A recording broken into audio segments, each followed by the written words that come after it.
Good evening. This is CTV News for Monday, February 24th. I'm Gina Barty. And I'm Patricia Vallone. Thank you for joining us tonight.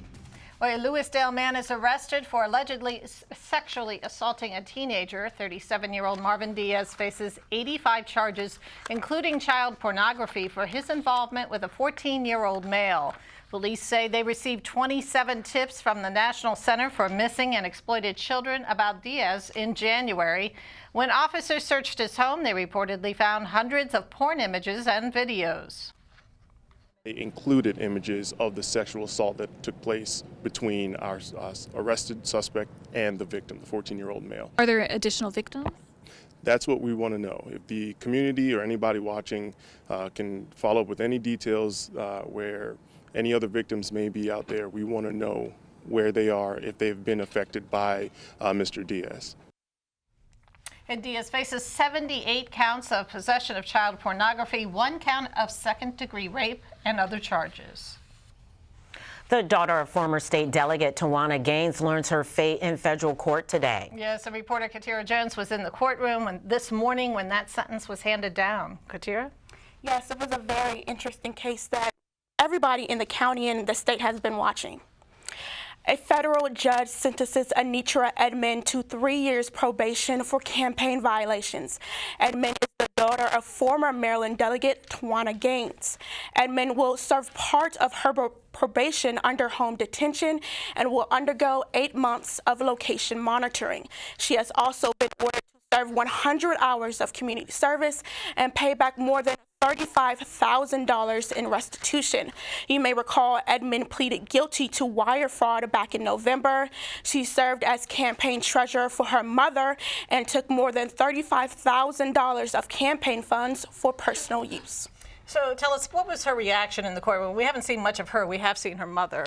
Right. So she seemed to be in good spirits in the courtroom despite the looming case that she had against her. The government obviously wanted 5 years probation. The judge gave her 3. She does have 2 children, so that played a role. And also, she's not a public figure. She didn't get into politics like her mother did. Now, do you think that was the reason why she didn't end up serving any time as her mom? You know, that was part of it. I think the judge definitely made that point. Also, you know, she has 2 very young children, 8 and 10. She does carpool pickup for her kids. They had a lot of school activities, so there was a lot to keep in mind, but the judge wanted to make, it clear that, you can't do this type of crime. Right, you still broke the law. Yes. Great, Right, thanks, thank you. Thank you. Well, leaders in Maryland are urging Prince George's residents to make sure they are accounted for in the 2020 census. U.S. Senator Ben Cardin joined federal, state, and local leaders to discuss the importance of making sure that every resident participates. The census will be used to determine the distribution of federal dollars. An undercount would mean less money, services for residents, and the state misses out on more than $18,000 per person for anyone who's not counted.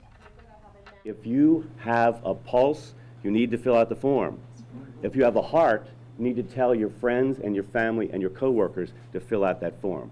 We're going online on March 13th, so a lot of the communities are challenged with what this looks like. We're saying, hey, if you go online, you might not have somebody knocking on the door, right? It's available in 13 different languages.